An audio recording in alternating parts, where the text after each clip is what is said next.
बेटा आज है 1 सितंबर 2024। सर इमरान यामीन एट एक्सेल फिजिक्स में यूनिट 4 और पहला चैप्टर पढ़ रहे हैं सर्कुलर मोशन। सर्कुलर मोशन की थ्योरी कल थोड़ी बहुत पढ़ा चुका हूँ, लेकिन आज हम जनवरी 2022 और इसके अलावा भी इस वाले फॉर्मूले की डेरिवेशन आपको डिफरेंट ईयर्स में मिलेगी। तो इस फॉर्मूले को आज की क्लास में प्रॉपरली पढ़ाना चाहता हूँ। डेरिवेशन समझने में थोड़ी सी मुश्किल है, कैलकुलेशन थोड़ी सी है, समझने में थोड़ी सी मुश्किल है, इसलिए इसको जरा थोड़ा आराम आराम से समझाने की कोशिश करेंगे। क्वेश्चन देखिए बेटा, क्वेश्चन ये है कि एक आपके पास बॉल है, इस बॉल को आपने किसी स्ट्रिंग के साथ बांध लिया है। ठीक है जनाब, ये बॉल, इस बॉल को आपने एक कॉर्ड, एक रस्सी के साथ बांध लिया है और रस्सी के साथ बांधकर आप इसे सर्कुलर मोशन करा रहे हो, गोल रास्ते पे घुमा रहे हो। जब ये सर्कुलर पाथ पे घूमता है ऑब्जेक्ट, ये बॉल, तो कहते हैं इस बॉल में जो सेंट्रीपीटल एक्सीलरेशन होता है, इसकी इक्वेशन को हम ड्राइव करना चाहते हैं और इस डेरिवेशन को आपने याद करना है। कल की क्लास में एक छोटा सा टेस्ट भी मैं आपका ले लूंगा, जिसके अंदर मैं यही डेरिवेशन आपसे कहूंगा कि भाई मुझे करके दिखाइए, तो इसको बेटा जरूर याद कीजिएगा। है क्या टॉपिक, तो चलें जी स्टार्ट करते हैं। क्वेश्चन बेटा यूं हम लोग कराते हैं कि जब ये बॉल पोजीशन ए पर है, तो इस पोजीशन ए पर इसकी वेलोसिटी हॉरिजेंटल डायरेक्शन में होगी। उस वेलोसिटी को मैंने कह दिया वी ए और इसके ऊपर एरो बना दिया जो बता रहा है कि ये वेक्टर क्वांटिटी है। अच्छा, उसके बाद सेम लेंथ की, लेंथ नहीं चेंज कर रहा, सेम लेंथ की मैंने एक और वेलोसिटी वेक्टर बना रहा हूं और ये जो वेलोसिटी वेक्टर है, कोशिश कीजिएगा कि इसकी लेंथ वही रहे, लेकिन आप देखिए जब ये इसको पोजीशन बी पर मैं लेकर आया हूं तो इसकी डायरेक्शन थोड़ी सी चेंज हो गई है। तो बी की डायरेक्शन पोजीशन, सॉरी वेलोसिटी की डायरेक्शन पोजीशन बी पर वी बी है। इस बात को बेटा मैं यहां पे लिखना चाहूंगा, लिखिएगा बेटा, consider V A is velocity at position A, comma VB is velocity at B। ठीक है जनाब, पोजीशन A पर वेलोसिटी VA है और बेटा पोजीशन B पर वेलोसिटी VB है। अच्छा, आप नोट कीजिए दोनों में किस चीज का डिफरेंस है।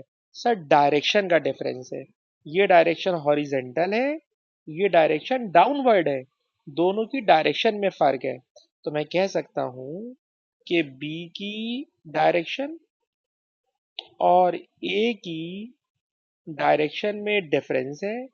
उस डिफरेंस को, उस चेंज को बेटा मैंने लिख दिया है डेल्टा वी। इस डेल्टा का मतलब होता है चेंज, वेलोसिटी की डायरेक्शन में आ रहा है चेंज, सिर्फ डायरेक्शन में चेंज आ रहा है। बट याद रखिएगा कि बी की मैग्नीट्यूड और ए की मैग्नीट्यूड आर इक्वल। क्या मतलब, ऊपर एरो बना हुआ हो तो ये वेक्टर होता है। आप गौर करो, मैंने इन दोनों में से एरो गायब कर दिया। एरो गायब करने का मतलब इट इज देयर मैग्नीट्यूड, और इन दोनों की मैग्नीट्यूड को मैंने सिर्फ v से डिनोट कर दिया है, सिर्फ v से। यानी वी ए और वी बी दोनों की मैग्नीट्यूड बराबर है और वो मैग्नीट्यूड बराबर है v के। तो बेटा जरा जल्दी से नोट कीजिएगा, जो मैग्नीट्यूड है वो मैग्नीट्यूड v है, दोनों की मैग्नीट्यूड v है, अलबत्ता दोनों की डायरेक्शन में डिफरेंस है और डायरेक्शन के डिफरेंस को बेटा मैंने डेल्टा v से डिनोट कर दिया है। क्या बेटा शिजा, आपने इन सेंटेंसेस को नोट कर लिया?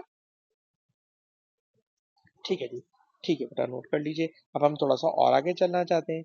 अच्छा बेटा, अब आपसे अगर मैं कहूँ कि इस सर्कल का ये रेडियस है जो मैंने ब्लू लाइन बनाई, ये रेडियस है जो मैंने ब्लू लाइन बनाई, तो बेटा आप डायग्राम अगर बना रहे हो तो डायग्राम में शो कर दो कि रेडियस r है और मैंने लिख दिया कि particle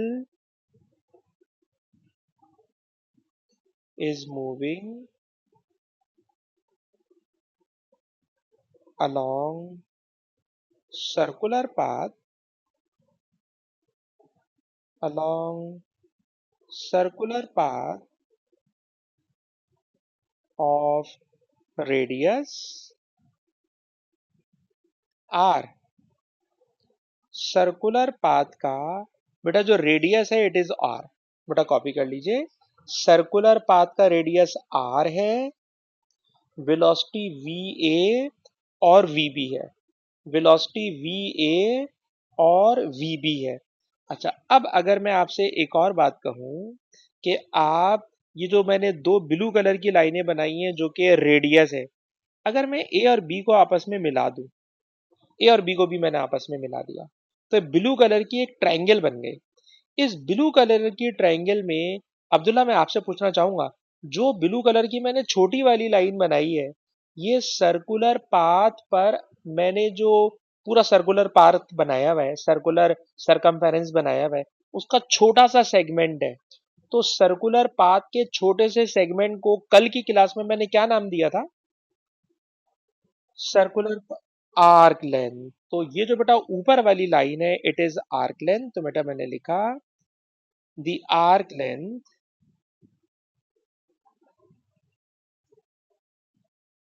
the arc length between A and B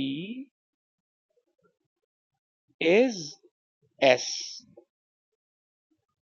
with central angle theta।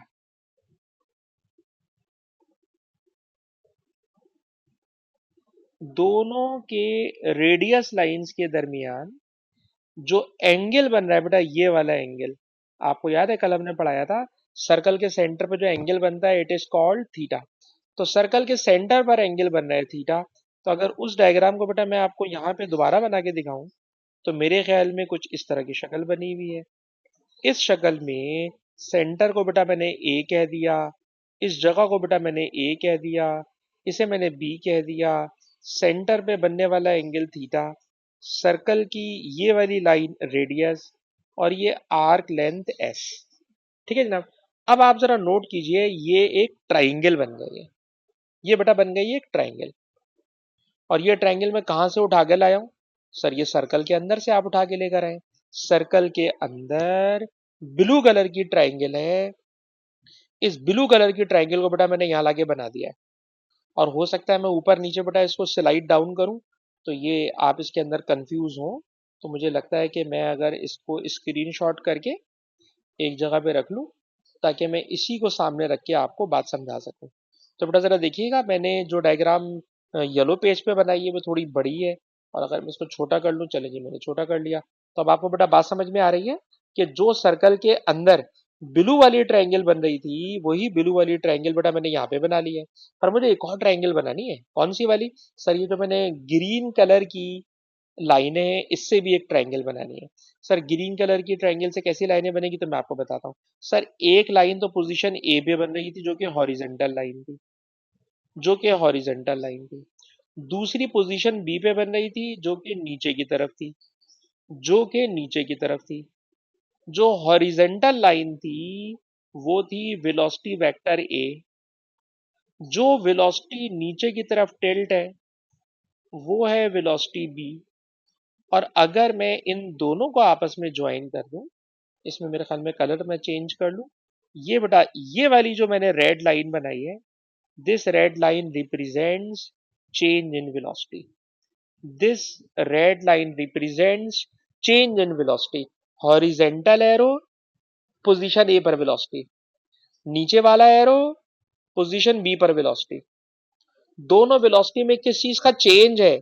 जवाब सर दोनों वेलोसिटी की लेंथ बराबर है, दोनों वेलोसिटी की मैग्नीट्यूड बराबर है। दोनों में डिफरेंस किस चीज का है? सर दोनों में डिफरेंस है डायरेक्शन का। और जो डायरेक्शन का डिफरेंस है उसी डायरेक्शन के डिफरेंस को मैंने लिखा है डेल्टा वी। तो ब्लू ट्राइंगल रेडियस वाली ट्राइंगल है, ग्रीन ट्राइंगल वेलोसिटी वाली ट्राइंगल है। अब एक काम की बात सुनना, कहते हैं दोनों ट्राइंगल्स आइसोसेलस है। क्या पता शिजा को आइसोसेलस का मतलब पहले से पता हो? हाँ बेटा Shiza, do you know what is the meaning of isosceles? Mathematics में ये टर्म सुनी होती है बेटा शिजा? बिल्कुल आपने सही कहा, दो साइड्स इक्वल, ठीक है ना। तो अब आप जरा नोट करना कि ब्लू वाली ट्रायंगल में भी ये वाली साइड इस वाली साइड के बराबर है, दो साइड्स बराबर है, तो ये आइसोसेलस है, तीसरी साइड अनइक्वल है। बिल्कुल इसी तरह देखिएगा, वी ए वी बी ये दोनों भी बराबर है। सर क्यों बराबर है? भाई हमने ऊपर लिखा हुआ है कि वी ए वी बी दोनों की मैग्नीट्यूड बराबर है। मैग्नीट्यूड क्यों बराबर है? भाई पार्टिकल घूम रहा है कांस्टेंट स्पीड से। जब कोई पार्टिकल कांस्टेंट स्पीड से घूम रहा होता है, जब कोई पार्टिकल कांस्टेंट स्पीड से घूम रहा होता है, तो जनाब उसकी स्पीड कांस्टेंट होती है, यानी वेलोसिटी की मैग्नीट्यूड्स इक्वल होती हैं। तो V A V B are equal isosceles triangle. Blue वाली ट्राइंगल में radius are equal isosceles triangle. एक बात, एक और बात जरा गौर से सुनिएगा, कहते हैं जितना एंगल दोनों रेडियस लाइंस के दरमियान बनता है ना, बिल्कुल सेम एंगल यहां पर भी बनता है। दोनों वेलोसिटीज के दरमियान भी सेम एंगल बनेगा। लेकिन मैंने आपकी मार्किंग स्कीम में देखा है कि वो इतनी लंबी कहानी सुनाते नहीं है। उन्होंने मार्किंग स्कीम में सीधा सीधा लिखा हुआ है कि blue triangle equal to green triangle.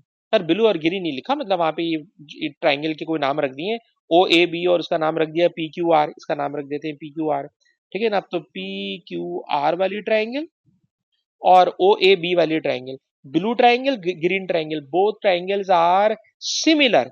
Direct बोल दिया सिमिलर। मैं तो थोड़ी लंबी कर रहा हूँ, क्या लंबी कर रहा हूँ कि भाई देखो दोनों ट्राइंगल्स आइसोसेलस हैं, यानी दो साइड्स बराबर हैं, और उन दोनों इक्वल साइड्स के बिटवीन में एंगल भी बराबर होता है, सेम एंगल बनता है।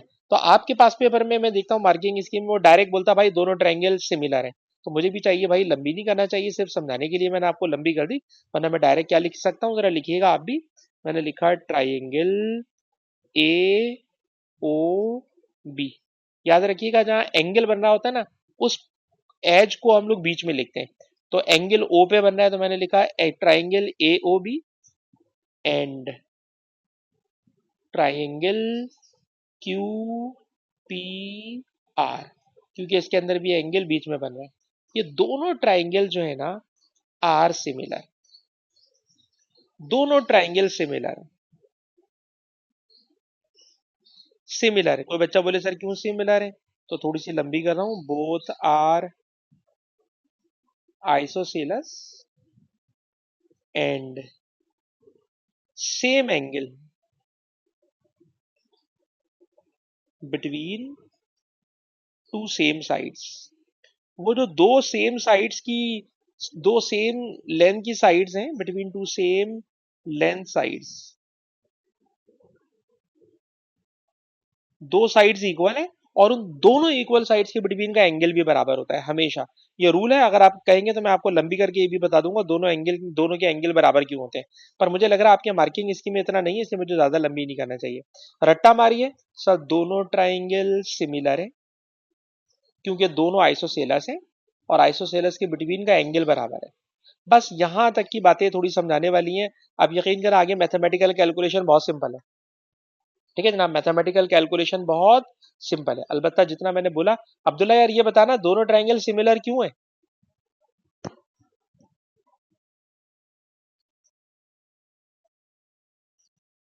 बिल्कुल सही आपने बताया सर, दोनों ट्राइंगल आइसोसेलस हैं। सर दोनों के बिटवीन का एंगल सेम है, इसलिए बस मान लीजिए जल्दी से ये सर दोनों ट्राइंगल सिमिलर है। ठीक है जी। अच्छा अब अगर दोनों ट्राइंगल सिमिलर है, तो सिमिलर ट्राइंगल पर एक मैथमेटिक्स का रूल लगता है ज्योमेट्री का, और ज्योमेट्री का रूल ये कहता है कि इन दोनों में अनइक्वल और इक्वल साइड्स का रेशो ले लो। क्या मतलब? जरा अब्दुल्ला आप मुझे बताना, ये जो ग्रीन वाली ट्राइंगल है, ग्रीन वाली ट्राइंगल में बताना कौन सी साइड ऐसी है जिसकी लेंथ अनइक्वल है? अनइक्वल साइड की लेंथ कितनी है अब्दुल्ला ग्रीन वाली ट्राइंगल में? हाँ बोलिए। क्यू आर है और उसकी वैल्यू है डेल्टा बी, ठीक है ना, बिल्कुल आपने सही बताया है।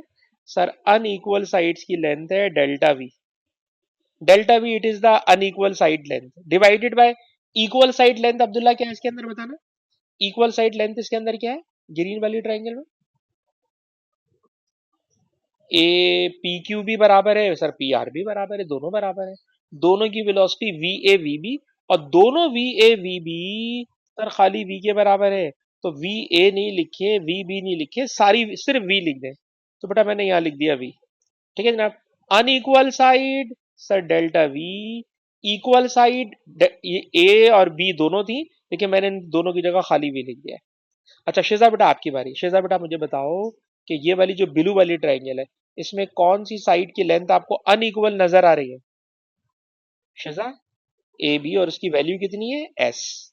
ठीक है। और इक्वल साइड की लेंथ कितनी नजर आ रही है? इक्वल जो साइड्स है आर। सर ये रहा आर, ये रहा आर। तो अनइक्वल साइड एस है और इक्वल साइड्स की लेंथ आर है। जल्दी से बेटा कॉपी करो, जल्दी से पहले कॉपी कीजिए।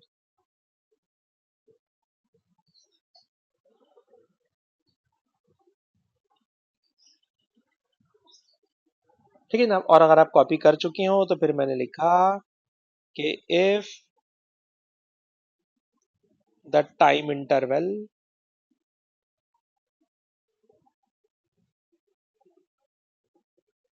between A and B is delta t। Delta T मतलब होता है बहुत शॉर्ट पीरियड ऑफ टाइम ना। तो ए से बी जाने में टाइम लगा है delta T, delta T time लगा है। अगर डेल्टा टी टाइम लगा है तो जरा देखिएगा, बचपन से हम लोग एक फार्मूला पढ़ते हुए आ रहे हैं। मैं इसको कुछ नहीं कर रहा बेटा, मैंने इसको कुछ नहीं करा, मैंने इसको कुछ नहीं करा। जहां लिखा हुआ है एस, तो बता बेटा एस का फार्मूला बचपन से पढ़ा रहे हैं। एस होता है डिस्टेंस। सर डिस्टेंस बराबर होता है velocity into time. Velocity into time बेटा कॉपी कीजिएगा। डिस्टेंस होता है velocity into time, velocity into time. जल्दी से बेटा कॉपी कीजिए। और बस खत्म, डेरिवेशन खत्म जी खत्म। मैं नीचे वाले पेज को अब देखिए फर्दर नीचे ले जाने की कोशिश भी नहीं कर रहा। अच्छा अब ऐसा कीजिए कि इन दोनों की ना जगह को इंटरचेंज कर दें, बस आंसर आ जाएगा। इन दोनों की जगह को इंटरचेंज कर दें। सर अब आप जगह को इंटरचेंज करोगे ना बेटा, तो ये बन जाएगा delta we upon delta T, change of velocity divided by time. और राइट हैंड पे देखिएगा वेलोसिटी और आर पहले से लिखा हुआ था। सर ये वाली वेलोसिटी वहां चली गई, और जब वेलोसिटी वहां गई तो मैंने आपसे कहा ना डेरिवेशन खत्म हो चुकी है। गौर से सुनना, change of velocity divided by time it is called acceleration, it is called acceleration. ठीक है जनाब, लेफ्ट साइड पर आ गया एक्सिलेरेशन। राइट साइड पे देखो बेटा, v into V it becomes v square divided by R. और यही वो फॉर्मूला था जो हम ड्राइव करने के लिए निकले थे। सेंट्रीपिटल एक्सेलरेशन होता है V square upon R. Centripetal acceleration होता है वी स्क्वायर अपॉन आर। ये डेरिवेशन पेपर में आपको बार बार मिलेगी, ये डेरिवेशन आपको पेपर में बार बार मिलेगी। तो शिजा बेटा इस डेरिवेशन को याद करना है। अभी अगर इस डेरिवेशन को मैं दोबारा रिपीट करूंगा तो मैं आपका टाइम जाया करूंगा, क्योंकि मैं आपको रिकॉर्डिंग दूंगा क्लास के फौरन। हाँ बोले बोलिए बेटा।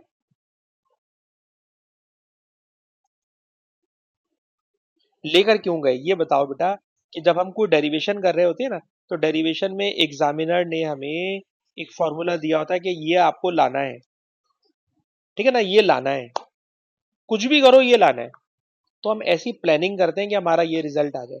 अब ये रिजल्ट लेकर आने के लिए मुझे आप खुद बताइए, वी के ऊपर स्क्वायर है ना बेटा, वी के ऊपर स्क्वायर है। अगर वी के ऊपर स्क्वायर है तो बस मैंने प्लान कर लिया कि मैंने वी को वी से मल्टीप्लाई करवाना है।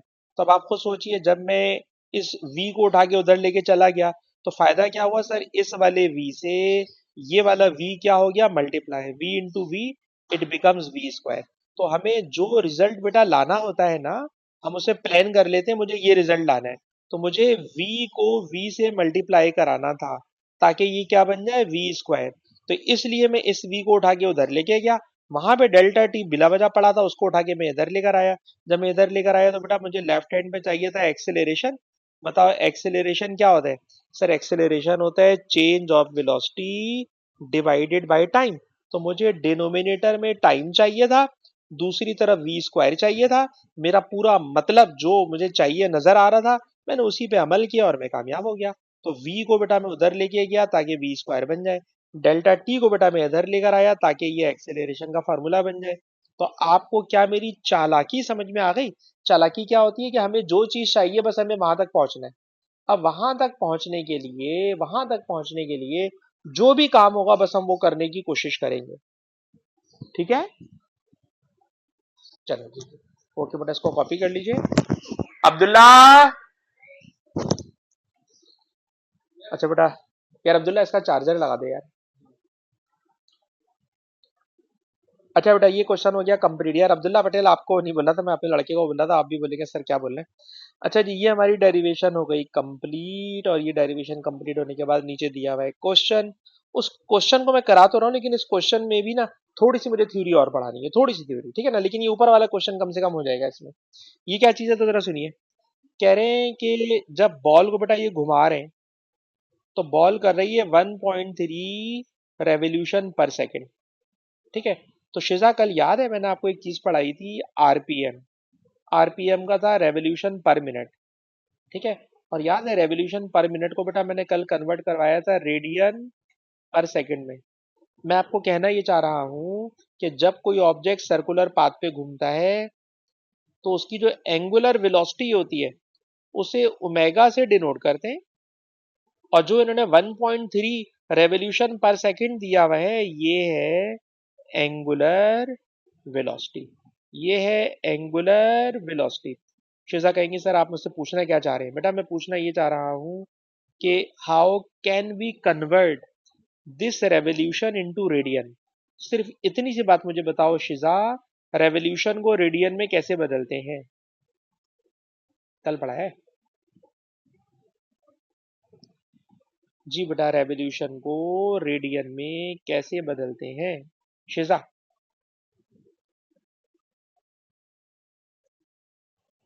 0.8 क्या चीज है? नहीं नहीं बेटा नहीं। ये अच्छा चलो मुझे ये बताओ, एक रेवोल्यूशन में कितने रेडियन होते हैं? चलो ऐसा कर लो। इसका चार्जर वहां पे रखा हुआ है, कहते हैं ओवन के ऊपर, ओवन के ऊपर। हाँ बेटा, एक रेवोल्यूशन में कितने रेडियन होते हैं बेटा शिजा? शिजा बेटा इतना लंबा टाइम लगाओगी तो बहुत टाइम लग जाएगा। अब्दुल्ला बेटा आप बता दो। हाँ बस ये देखो, आता हो तो बता दो, नहीं आता हो तो बोल दो नहीं पता। ठीक है ना, ये लाइट बंद करो। लेकिन आप इसके अंदर बेटा टाइम डिले करोगे बेटा, टाइम जाया होगा ना। नहीं आता हो जल्दी से बोल दो नहीं आता, ठीक है बेटा। अब्दुल्ला आप बताओ जल्दी से, एक रेवोल्यूशन में कितने रेडियन होते हैं भाई? 2 पाई होते हैं। 2 पाई होते हैं। ठीक। अब्दुल्ला यार जल्दी से सॉल्व करके बताना, 1.3 इंटू टू इंटू पाई, क्या आंसर बन जाता है?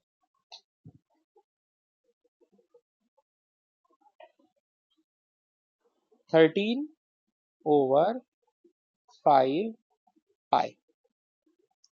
ठीक है जनाब, ये हमें आंसर दिया है अब्दुल्ला ने कि रेडियन पर सेकेंड में सर इसका आंसर बनेगा 13 पाई/5। ठीक है, काफी मुश्किल इन्होंने आंसर दे दिया, पर ना पाई की वैल्यू भी यार 3.142 डाल के खत्म कर दो ना अब्दुल्ला यार, और डेसिमल में बता दो, वो ज्यादा आसान है। 8.17, बस ठीक है जी, बेहतरीन हो गया। 8.17, ठीक है बेटा। तो कभी भी रेवोल्यूशन में नंबर दिया हुआ हो तो we should convert revolution into radian by using 2 pi radian. 2 pi से मल्टीप्लाई करा, आंसर आ गया। अच्छा ये बन गया जी 8.17 रेडियन पर सेकंड। अच्छा बेटा आगे चलो। कह रहे हैं calculate centripetal acceleration. Centripetal acceleration calculate करना है। तो आपको पता है सेंट्रीपिटल एक्सेलरेशन का फॉर्मूला अभी अभी ऊपर ड्राइव करके आए हो। क्या फार्मूला होता है? V square upon R. V square upon R. लेकिन क्वेश्चन में हमें सर वी नहीं दिया हुआ, हमें तो ओमेगा दिया हुआ है। तो कल आपको पढ़ाया था, अब्दुल्ला मुझे बताएंगे। अब्दुल्ला बेटा बताना, वी का कोई ऐसा फार्मूला जो ओमेगा को कनेक्ट करता हो? वी इक्वल टू बिल्कुल सही आपने बताया सर, v बराबर होता है आर ओमेगा। बेटा फार्मूला याद होना चाहिए ना, v is equal to R omega. तो बेटा मैंने v की जगह लिख दिया आर ओमेगा। स्क्वायर है तो बेटा दोनों पे स्क्वायर आ गया।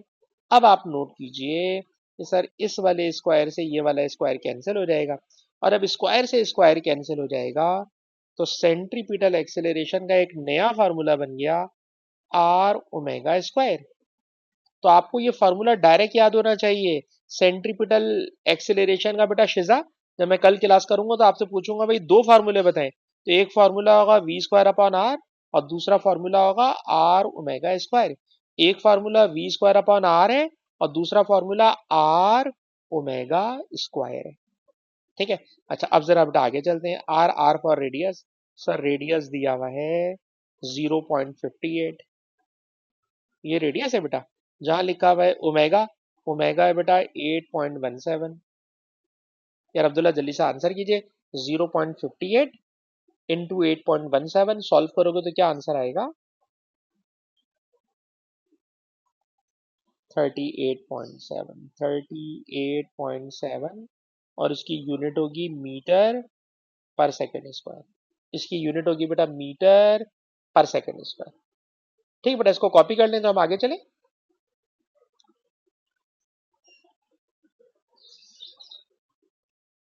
ठीक है जी, शेजा बेटा आपने भी कॉपी कर लिया, हम आगे चले।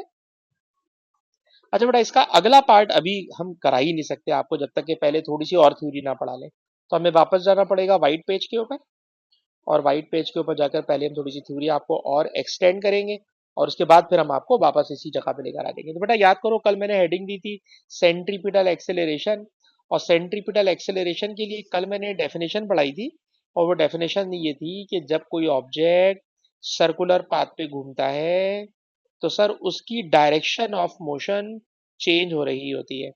जब कभी डायरेक्शन चेंज हो तो डायरेक्शन के चेंज होने से जो एक्सेलरेशन पैदा होता है उसी एक्सेलरेशन का नाम होता है सेंट्रीपिटल एक्सेलरेशन।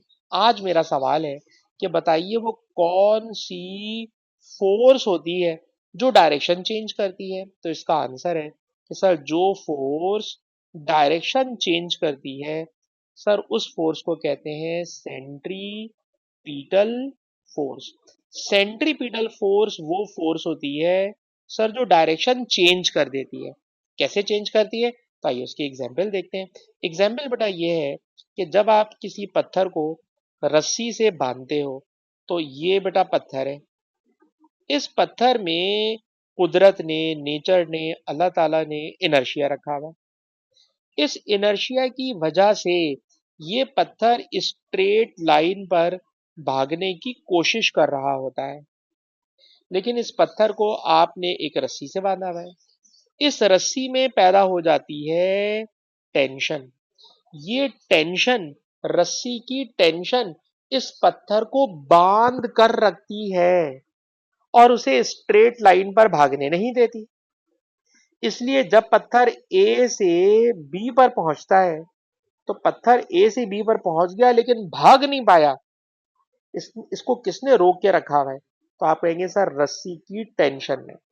तो रस्सी की टेंशन इस एग्जाम्पल में सेंट्रीपिटल फोर्स है।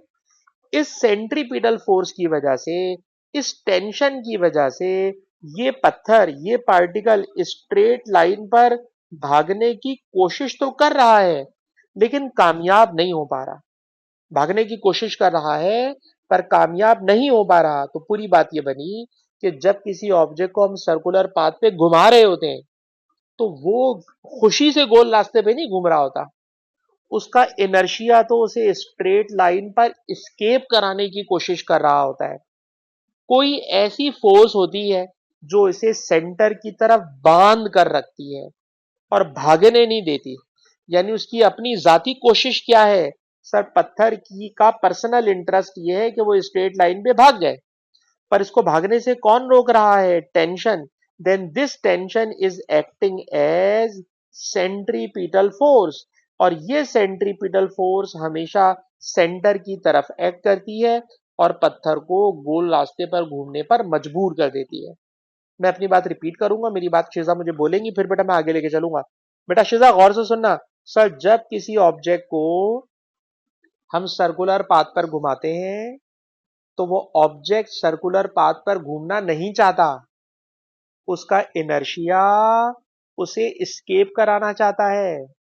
लेकिन कोई फोर्स ऐसी होती है जो इसे एस्केप करने नहीं देती, सेंटर से बांध के रखती है, उसकी डायरेक्शन को चेंज कराती रहती है। उसी फोर्स का नाम होता है सेंट्रीपिटल फोर्स। अब इतनी लंबी स्टोरी शिजा तो मुझे सुनाएंगी नहीं।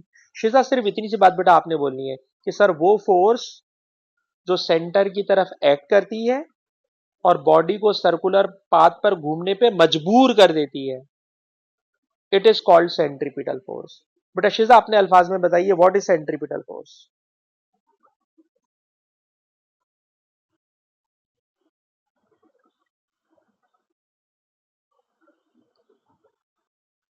हाँ, सही बात है।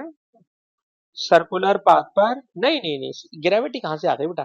सर्कुलर पाथ पर घूमने पर मजबूर कर देती है, सर्कुलर पाथ पर घूमने पे मजबूर कर देती है। अच्छा बेटा, मैं इसकी प्रॉपर डेफिनेशन यहाँ लिख रहा हूँ, वरना मजबूर करना ये सारी बातें तो डेली लाइफ की होती है, बच्चा बोलेगा सर फिजिक्स में कहाँ होती है वाली बातें, तो समझाने के लिए मैंने बोली है। अब मैं प्रॉपर वर्डिंग में आंसर लिख रहा हूँ, बेटा आंसर लिखिएगा। आंसर लिखिए। The force directed towards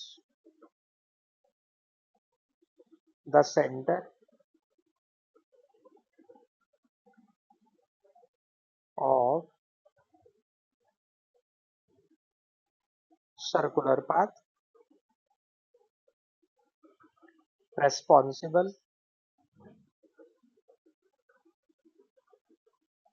for circular motion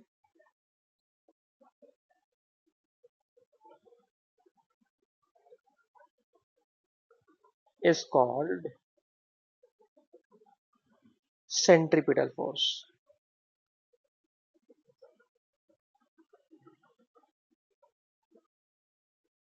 ठीक है बेटा, सेंट्रीपिटल फोर्स वो होती है जिसकी डायरेक्शन हमेशा सेंटर की तरफ होती है और मजबूर कर देती है सर्कुलर पाथ पर घूमने पर। ऐसी फोर्स को कहते हैं सेंट्रीपिटल फोर्स। और अब्दुल्ला के लिए एक और सेंटेंस बोलना चाहूंगा। अब्दुल्ला, ये वाली जो फोर्स होती है ना बेटा, ये हमेशा डायरेक्शन ऑफ मोशन पे परपेंडिकुलर होती है, हमेशा डायरेक्शन ऑफ मोशन पे परपेंडिकुलर होती है। तो कभी भी परपेंडिकुलर फोर्स लगेगी तो परपेंडिकुलर फोर्स हमेशा बन जाएगी सेंट्रीपिटल फोर्स।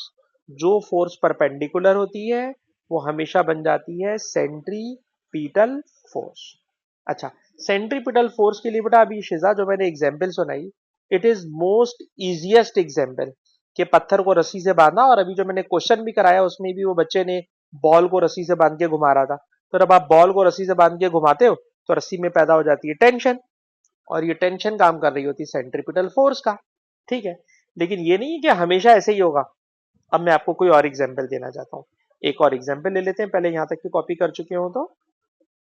अब्दुल्ला यार, आपसे हम ये वाला सवाल करना चाह रहे हैं कि आप जब किसी कार को स्ट्रेट रोड पर भगा रहे होते हो तो स्ट्रेट रोड पर जितना तेज भगा ले कोई इशू नहीं है, लेकिन जब आप जैसे ही पहुंचते हो किसी सर्कुलर ट्रैक पर तो आपको स्पीड कम करना पड़ जाती है। क्यों कम करना पड़ जाती है, मैं भी उस तरफ नहीं जा रहा। सिर्फ मुझे ये बताइए, जब कार सर्कुलर पाथ पे घूम रही है तो वो कौन सी फोर्स होती है जो कार को सेंटर की तरफ बांध के रखने में हेल्प करती है? क्योंकि कार को रस्सी से नहीं बांधा हुआ होता, कार सर्कुलर पाथ पे घूम रही होती है। तो अब्दुल्ला मुझे याद दिलाइए, आईजीसीएसई मैं आपको पढ़ाया हुआ है, कार जब सर्कुलर पाथ पे घूम रही होती है तो कौन सी फोर्स सेंट्रीपिटल फोर्स देती है अब्दुल्ला? बिल्कुल सही बात है सर, कार के टायर और रोड्स के दरमियान में क्या होती है? Force of friction.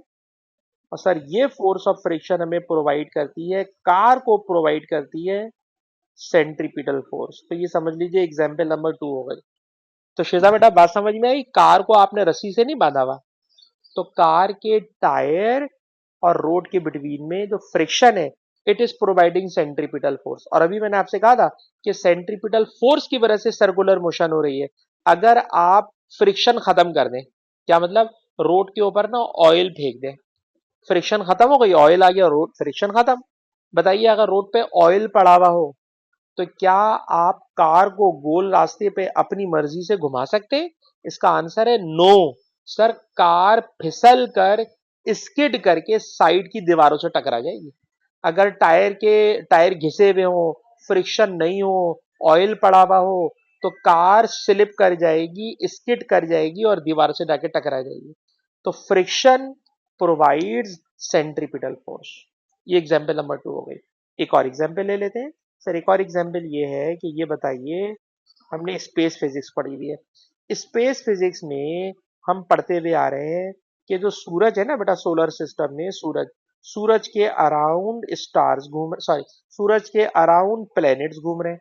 शिजा मुझे बताओगी, सूरज ने प्लैनेट्स को कौन सी फोर्स से बांध के रखा हुआ है? सूरज ने जमीन को बांधा हुआ है, कौन सी फोर्स से बेटा शिजा?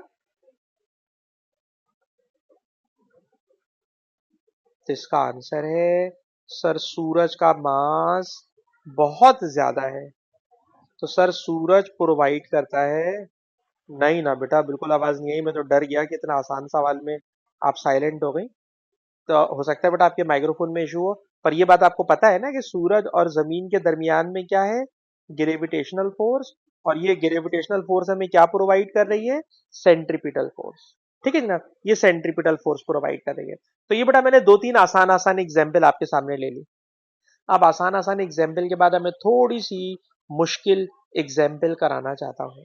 ठीक, मुश्किल एग्जाम्पल कौन सी है? तो जरा मुश्किल एग्जाम्पल देखिएगा। मुश्किल एग्जाम्पल बेटा ये है कि अगर मैं आपसे कहूं कि मेरे पास एक मेटल का बॉब है,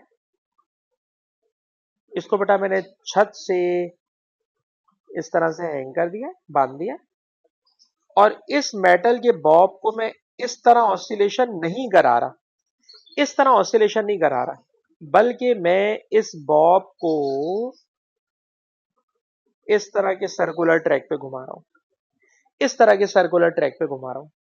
तो इस वक्त अगर देखा जाए तो पेंडुलम से एक कोन बनती भी नजर आ रही है, इसीलिए हम इस तरह के टॉपिक को बोल देते हैं कोनिकल पेंडुलम। ठीक है जनाब, ये कोनिकल पेंडुलम है। और इस कोनिकल पेंडुलम में मैं आपको बता रहा हूं कि स्ट्रिंग ने एंगल बनाया हुआ है थीटा, एंगल बनाया हुआ है थीटा।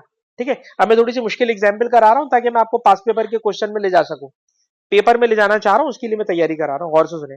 ये बताइए सर, ये मेटल का बॉब है, ये बताओ बेटा इस मेटल के बॉब पर कितनी फोर्सेस एक्ट कर रही हैं? How many forces are acting on this metal bob? तो सर सुने, सर मेटल बॉब का वेट एक्ट कर रहा है डाउनवर्ड, मेटल बॉब को रस्सी से बांधा हुआ है आपने सर, रस्सी में पैदा हो रही है tension, tension vector quantity, sir tension बना रहा है एंगल, एंगल ऊपर बन रहा है एक, ओके, लेकिन एंगल बना रहा है, एंगल बन रहा है, तो एंगल बनने की वजह से टेंशन के हो गए दो कंपोनेंट्स, एक हो जाएगा टेंशन का वर्टिकल कंपोनेंट और एक हो जाएगा टेंशन का हॉरिजेंटल कंपोनेंट।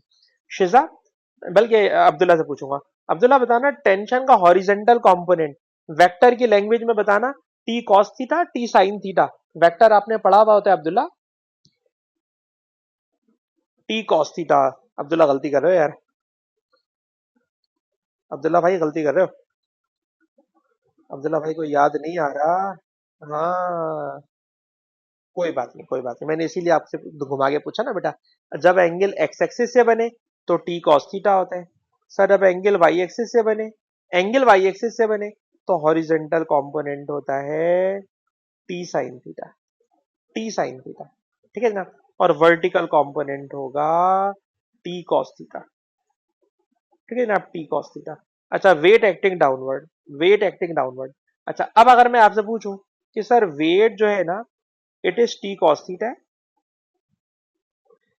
अच्छा ये बताइए अब्दुल्ला, ये जो टेंशन का हॉरिजेंटल कंपोनेंट है, ये बताओ ये सर्कुलर पाथ के सेंटर की तरफ जा रहे हैं? साफ नजर आ रहे हैं, हाँ सर, सर्कुलर पाथ के सेंटर की तरफ जा रहे हैं। जब ये सर्कुलर पाथ के सेंटर की तरफ जा रहा है, सर्कुलर पाथ के सेंटर की तरफ जा रहा है, तो बताइएगा इसमें ये जो टेंशन का हॉरिजेंटल कंपोनेंट है, ये टेंशन का हॉरिजेंटल कंपोनेंट को इस टॉपिक में आप क्या नाम दे दोगे? टेंशन के हॉरिजेंटल कंपोनेंट को इस टॉपिक में आप क्या नाम दे दोगे? व्हेन इट इज डायरेक्टेड जी, sir it is directed towards the centre of circular path. और सर जब ये सेंटर ऑफ सर्कुलर पाथ की तरफ जा रहा है, तो जो फोर्स सर्कल के सेंटर की तरफ जा रही होती है, सर हम उसका नाम रख देते हैं सेंट्रीपीटल फोर्स। तो सर इस क्वेश्चन में भी हमें नजर आ रहा है कि सर ये जो टेंशन का हॉरिजेंटल कंपोनेंट है, it is directed towards the centre of circle, और जो सेंटर ऑफ सर्किल की तरफ जाएगा उसी का हम लोग नाम रख देंगे सेंट्रीपीटल फोर्स। तो एग्जाम में वो आपको बताएगा नहीं कि ये सेंट्रीपिटल फोर्स है, आपको हम सिखाना चाह रहे हैं कि जब कोई ऑब्जेक्ट सर्कुलर पाथ पे घूम रहा होता है, जब कोई ऑब्जेक्ट सर्कुलर पाथ पे घूम रहा होता है, तो जो फोर्स आपको सेंटर की तरफ डायरेक्टेड नजर आए, समझ जाइए उसी का नाम रख दोगे सेंट्रीपीटल फोर्स। उसी का बेटा नाम रख दोगे सेंट्रीपीटल फोर्स। ठीक है ना, उसी का नाम रख दोगे सेंट्रीपिटल फोर्स। अच्छा, अब जब इसका नाम सेंट्रीपिटल फोर्स हो गया, तो अब मैं आपको क्वेश्चन में ले जाने की कोशिश करता हूं। ठीक है, आपने ये बात सीख ली है, इसमें सेंट्रीपिटल फोर्स क्या है? सर इस टॉपिक में सेंट्रीपिटल फोर्स है टी साइन थीटा। ठीक, ये मैंने कुछ समझाने की कोशिश की है, और इस कोशिश को अब मैं कनेक्ट करने जा रहा हूँ पास पेपर के क्वेश्चन में। जरा चलिएगा बेटा पास पेपर के क्वेश्चन में। पास पेपर के क्वेश्चन में जो सवाल कराना चाहता हूं, इसमें अगर आपने ओलंपिक्स के गेम देखे हुए हो, तो शिजा बेटा क्या स्पोर्ट्स से थोड़ा बहुत आपको शौक है देखने का, या कोई स्पोर्ट हम बताएं तो आपको समझ में आ जाएगा? लड़कों को तो जल्दी समझ में आ जाता है, लड़कियों के लिए हमें थोड़ी फिक्र होती है। हाँ बेटा क्या कहती हैं आप? समझ आ जाएगा ना, आ जाएगा समझ में ना। अच्छा चले, शौक नहीं है लेकिन समझ में आ जाएगा, चलिए ये बात भी सही है। अच्छा चले जरा देख के बताइए, अभी जो ये लड़की थ्रो कर रही है, ये जो लड़की थ्रो कर रही है, ये इसको क्या इस गेम में क्या चीज थ्रो कर रहे होते हैं, अगर आपने कभी इसको देखा हुआ हो? सही सर, इस सही बात है। सर इस क्वेश्चन में इस लड़की के हाथ में एक रस्सी है, रस्सी के दूसरे कोने पर बॉल बंधी हुई है। तो जो मैंने अभी पेंडुलम बेटा बनाया था ना, उस पेंडुलम में अगर याद करो तो रस्सी को मैंने ऊपर से बांधा हुआ था। ठीक है ना, वो मैंने एग्जाम्पल बनाई थी। एग्जामिनर ने जरा गौर करना, बनाया हुआ पेंडुलम ही है, लेकिन ये पेंडुलम ये लड़की इतना तेज घुमा रही है कि पेंडुलम इस वक्त नीचे की तरफ के बजाय ऊपर की तरफ घुमा रही है, और ऊपर की तरफ घुमा के फिर इसने फेंक देना है। ठीक है। अच्छा क्वेश्चन का बेटा पहला पार्ट पढ़े। पहले पार्ट में लिखा हुआ है, कैरेट tension in the chain acting on the sphere is T. ठीक है जनाब, टी जो है वो टेंशन है। आपसे कह रहे हैं draw free body diagram, free body force diagram. आप जानते हो फ्री बॉडी फोर्स डायग्राम का मतलब होता है कि बॉडीज को हटा दे, खाली आपने फोर्सेस को शो करके दिखाना है। तो क्या शिजा आप मेरी हेल्प कर सकती हैं? क्या आप बता सकती हैं इसके अंदर कितनी फोर्सेस लग रही होंगी इस बॉल के ऊपर? और जहन में रखना, जो अभी मैंने तुम्हें कोनिकल पेंडुलम दिखाया था उसी टाइप का सवाल है, कोई नई चीज नहीं पूछ रहा मैं आपसे। हाँ बेटा कोशिश करो, बताओ how many forces acting on this sphere. बिल्कुल सही आपने बताया, जबरदस्त हो गया, नंबर वन वेट हो गया। Number two tension. अब टेंशन में मैं अब्दुल्ला को तंग करूंगा। यार टेंशन में अब्दुल्ला बताना, टेंशन इधर होगी या ऊपर होगी? मुझे नहीं पता, तुम बताओ।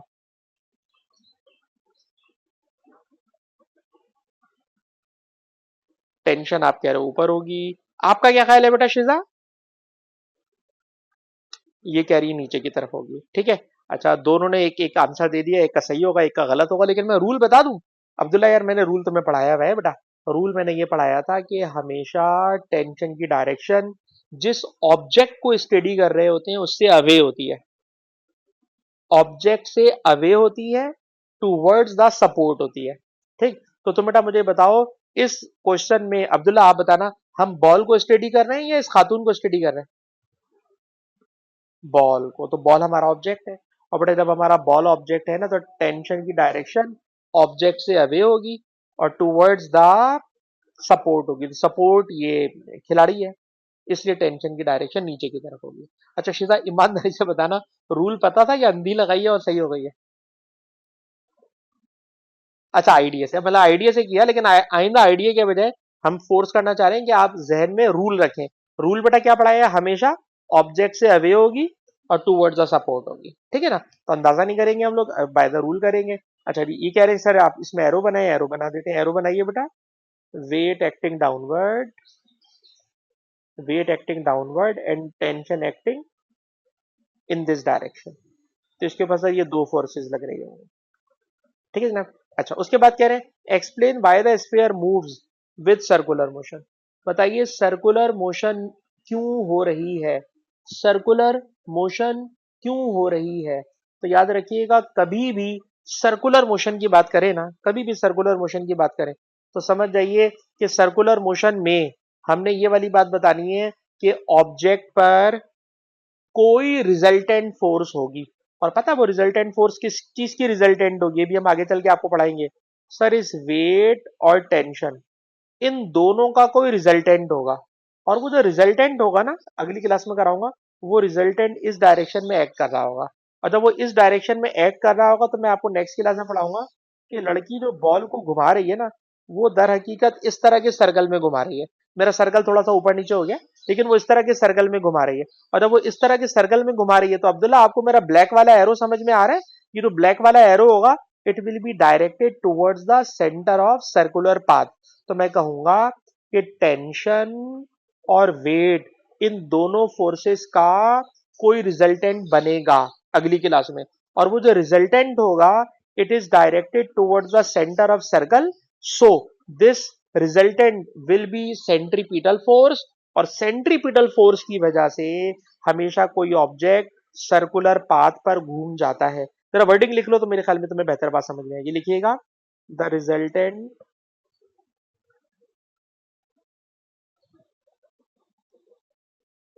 the resultant of T and W will be directed towards center of circular path, center of circular path, and will provide centripetal force, will provide centripetal force। Sir T और डब्ल्यू का जो रिजल्टेंट होगा, T और W का जो resultant होगा, वो resultant circular path के सेंटर पर एक्ट करेगा अगली क्लास में। और जब वो सर्कुलर पाथ पर एक्ट करेगा तो वहीं से हम बात पकड़ लेंगे, भाई ये सर्कुलर पाथ पे घुमा रहा है, इसलिए इट इज सेंट्रीपिटल फोर्स, इसलिए इट इज सेंट्रीपिटल फोर्स। बेटा जल्दी से कॉपी करें। बिल्कुल बिल्कुल, वो जो हॉरिजेंटल कंपोनेंट होगा ना, अगली क्लास में दिखाऊंगा, वही हॉरिजेंटल कंपोनेंट इन दोनों का रिजल्टेंट बन रहा होगा। हाँ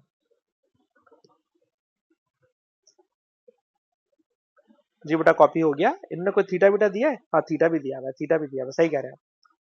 टेंशन का, और हमेशा अब्दुल्ला ये वाला जुमला भी याद रख लो कि हमेशा centripetal force equal to resultant force, ठीक है? कहीं से भी घुमा फिरा के लेकर आओगे ना, तो हमेशा ये वाला सेंटेंस पक्का पकड़ के रखना कि सर बॉडी पे लगने वाली जो रिजल्टेंट फोर्स होती है ना, वही सेंट्रीपिटल फोर्स होती है। अभी आपको अगर मैं नीचे वाली एग्जाम्पल में भी ले जाऊं, अच्छा वो सफेद वाले पेज पे थी, उसके अंदर मैंने क्या पढ़ाया था, उसके अंदर मैं आपको दिखाऊं, एक चीज दिखाऊं, एक मिनट रुपए। अब्दुल्ला जरा देखना कोनिकल पेंडुलम में, कोनिकल पेंडुलम में सर ये पेंडुलम ऊपर नीचे तो मूव कर ही नहीं सकता, ऊपर नीचे नहीं मूव कर रहा, वो तो हॉरिजेंटल सर्कल में घूम रहा है ना। तो पता है क्या होता है, टेंशन का वर्टिकल कंपोनेंट वेट को कैंसिल आउट कर देता है, कैंसिल आउट कर देता है। अब आप बेटा मुझे बताना अब्दुल्ला कौन सी फोर्स बाकी बची? तो आप कहोगे only force remaining, it is horizontal component, और यही बन गई सेंट्रीपिटल फोर्स। तो centripetal force is always resultant force, centripetal force is always resultant force. ठीक है बेटा अब्दुल्ला?